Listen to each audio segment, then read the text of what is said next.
कैसा कहाँ जा रहा है ये पद, किस से प्रेरित होकर के प्रवाह में बह रहा है, ये बताया है इस पद में कि जो राम शब्द है वही अखंड ज्ञान है, वही ब्रह्म है, वही सब कुछ योगमय है। यानी कितनी अच्छी बात, ये अच्छा शब्द है, अच्छा पद है। ये तो बात तो निवर्तनते प्राप्त मनसा सा, वहाँ वाणी की पहुँच नहीं है, मन की पहुँच नहीं है, बुद्धि की पहुँच नहीं है। ऐसा सुमर सुमर जन होवे हैराना, अति झीणा से झीणा। सुमर सुमर कर आदमी मस्ती आ जाती है, आनंद आने लगता है। इस मस्ती को क्यों नहीं लूटो, अभी लूटने का टाइम आया है। बूढ़ापन फिर कुछ होने वाला नहीं है। जवान में आज जवान ही ये कर सकता है, बूढ़ापन में कुछ नहीं होता। सुमर सुमर जन होई हैराना, अति झीणा से झीणा। अजर अमर अक्षय अविनाशी महावीर प्रवीणा। ऐसा ये ब्रह्म है, राम है। और कोई भी कहते हैं लोग तो वो इधर उधर की बातें करने से कुछ नहीं होता है। जिन्होंने साधना करके अपना आप पाया है, उसको प्रभु को निरखा है, स्वरूप जाना है, वो कोई जान सकता है। जो जानो कहीं भी जनाओ, जाने तो तुम्हें ही हो जाए। रामायण में गोस्वामी तुलसीदास से महाराज पात्रों का चुन करके पात्रों के द्वारा आपके लाया है कि फिर से जो ये मनुष्य शरीर नहीं मिलेगा, इसलिए अभी इनको आप उपयोग में लोगे, आगे आनंद मिलेगा, परमात्मा का दर्शन होगा, परमात्मा की धाम मिलेगी।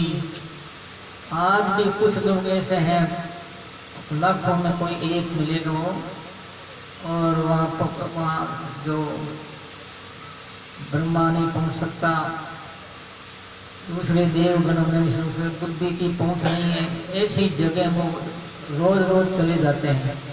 रोज रोज साधना में होकर के फिर वो वापस।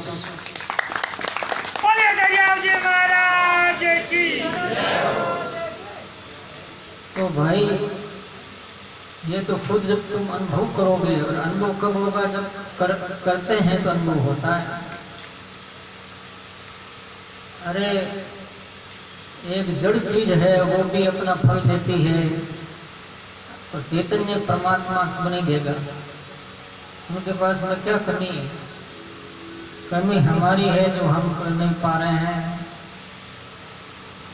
तो यहाँ पे बताया गया है पद में, तो दरिया महाराज के साथियों के माध्यम से मैं आपको बता रहा हूँ।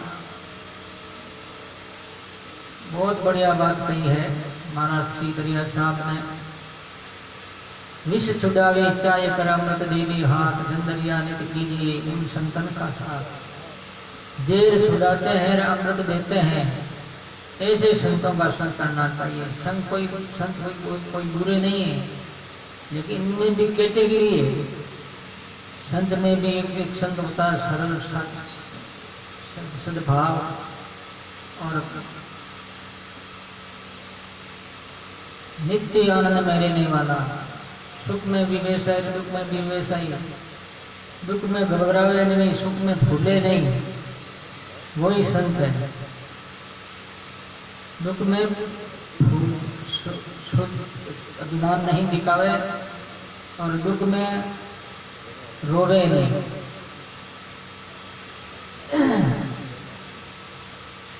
तो मेरा कहने का भाव ये है, इस प्रकार से महाराज कहते हैं अमृत क्या है? हमारा जो कभी मरता नहीं, वो कौन है? जो अभी पद सुनाया,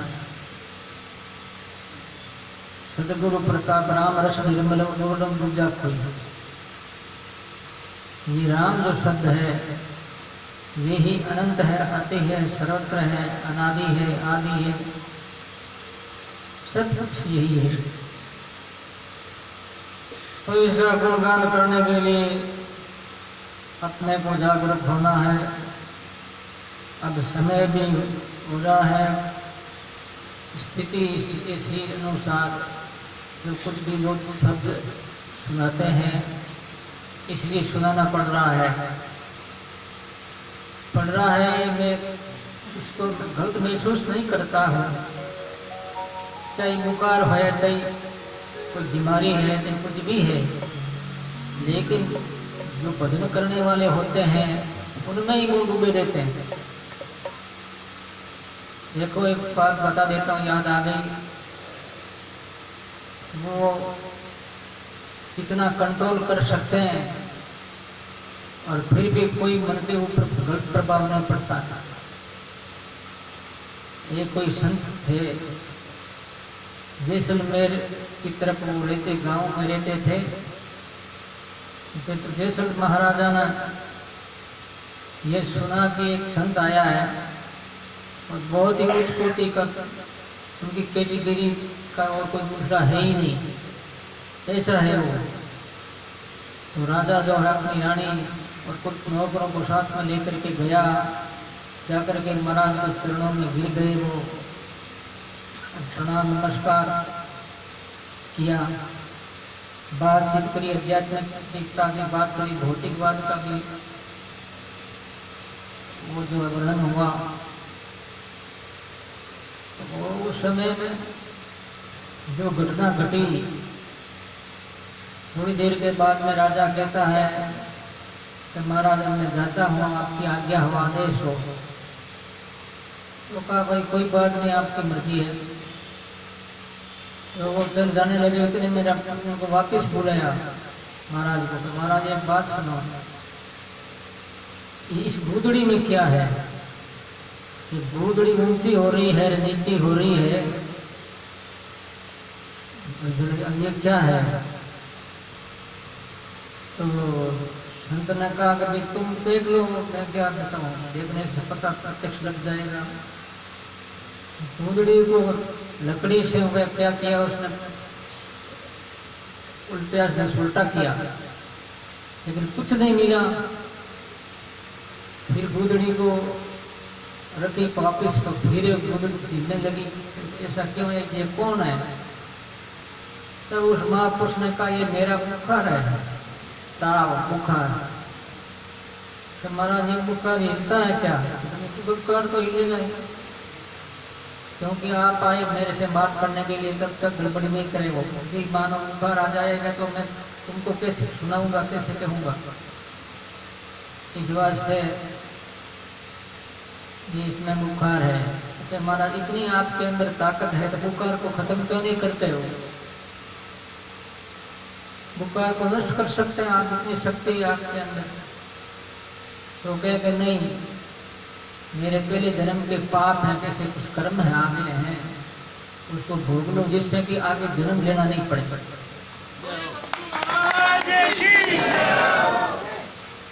आगे आप भविष्य में जन्म लेना, 84 में जाना, फिर जन्म लेना, पशु पक्षी बनना, कीट पतंग बनना, ये सब दुख की घड़ियां हैं और दुख और दरिद्रता की घड़ियां हैं। इन घड़ियों में सजग रहना, सावधान रहना चाहिए। तो मैं आज का जो संवाद है इतना यहीं पर विराम देता हूँ। थोड़ा सा कीर्तन कर लो।